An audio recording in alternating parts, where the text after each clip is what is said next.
Hello world, Dorothy Dottie or Dot. My name comes with options. And I'm a homeless caregiver. How I got to be that, I'm sharing my story.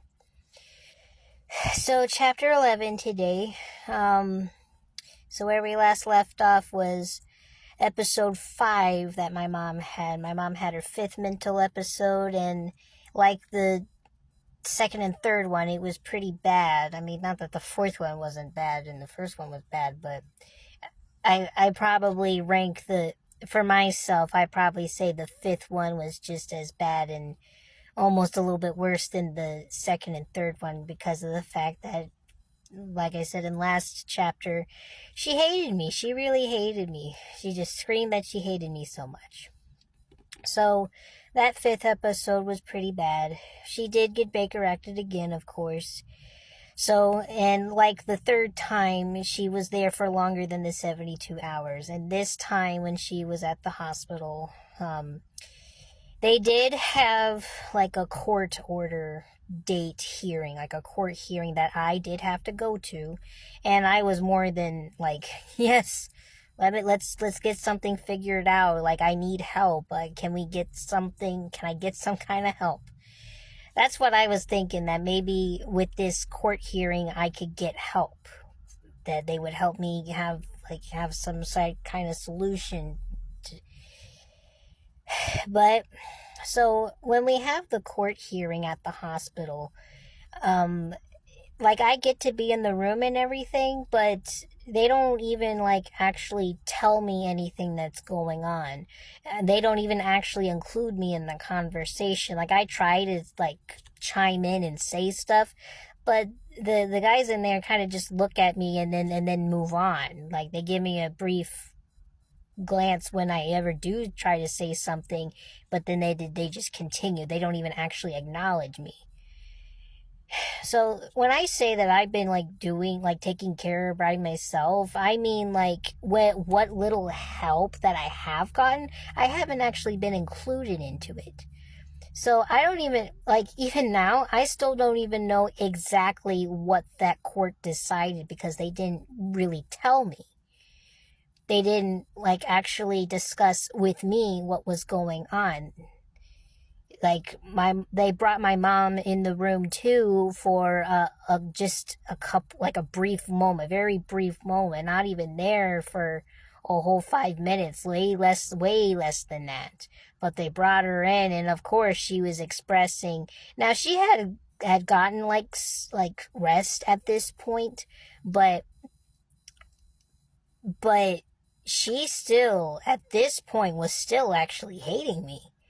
She was still saying that she didn't want me or whatever. She didn't want me to take care of her. She did not want me. She still hated me at that point.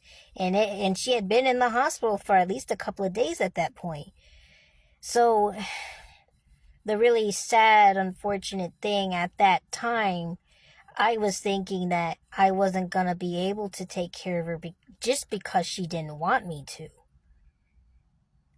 And up to this point, I was still trying to I guess you could say, hold on to her. I was trying to take care of her myself. I'm not the kind of person that's that willing to just immediately make her go in a home. I'm not that kind of person. I don't want my mom to be in a home. If I'm an able-bodied person, I can take care of her myself. I can take care of her way better than any home would. I know for a fact, okay? I actually care about her. How do I know that those workers in those homes care? I don't know that. And you hear so many horror stories about, people's grandparents being in homes and being abused. Why do I want to risk that with my mother? They don't know my mom for anything. So why would I trust complete strangers to take care of my mom? I don't. So I would rather take care of her myself. I don't care what anybody else says. I'm just treating her how I would want to be treated. That's what Jesus says. Treat others as you would want to be treated. And I don't. And if God doesn't come back anytime soon, and I actually get to live to be old here on this earth, I would hope that somebody would take care of me and not just put me in a home. But I might end up being a lonely cat lady anyway.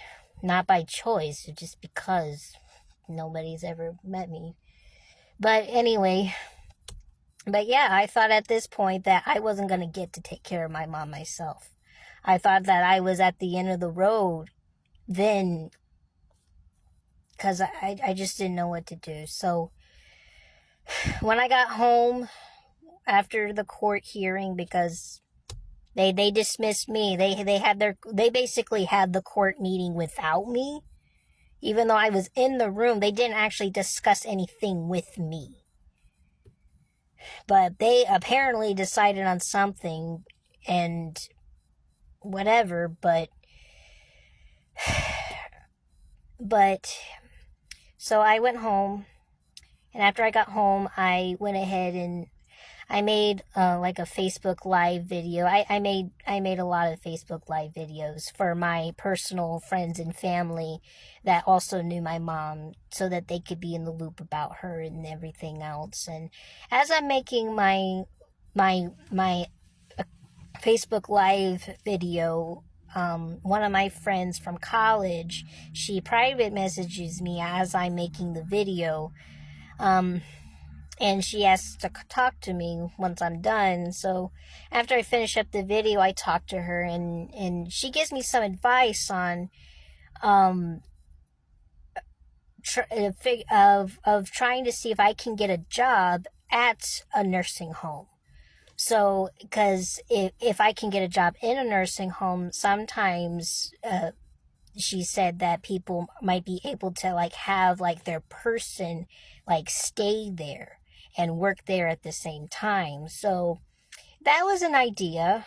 And I took her up on that idea. I thought that was good advice. Try to see if I have to put my mom in a place, then put her somewhere and then apply to work at that place. So I figured that to make sure that she's actually taken care of and not being hurt.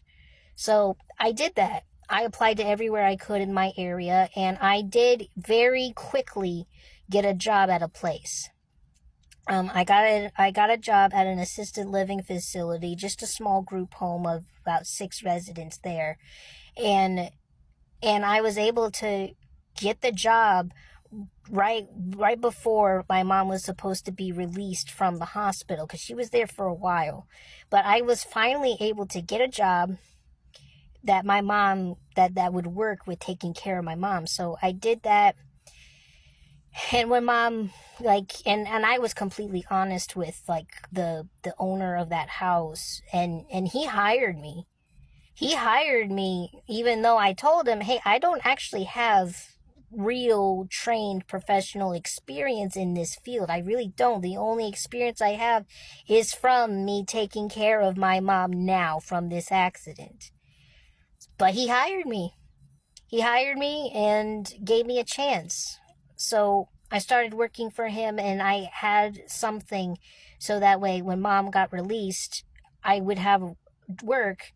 And he allowed me to let my mom come like during the daytime basically, and he had her we called her our volunteer, because she would do stuff for us. She would like fold the laundry for me, little things, put away the dishes that was in the dishwasher. And that was her volunteer work, so that she could stay there. Not much stuff to do, just something so that she could have the excuse to be there. And it worked out great.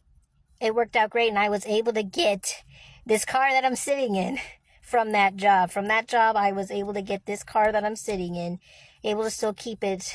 So thank you, Lord, I still have it.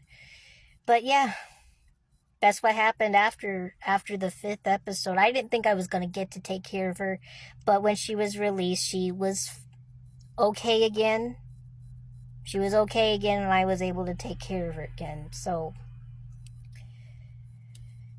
and I had a job that I could keep an eye on her and still work at the same time. It worked out great. So until several months later. So chapter 11 and chapter 12, several months later.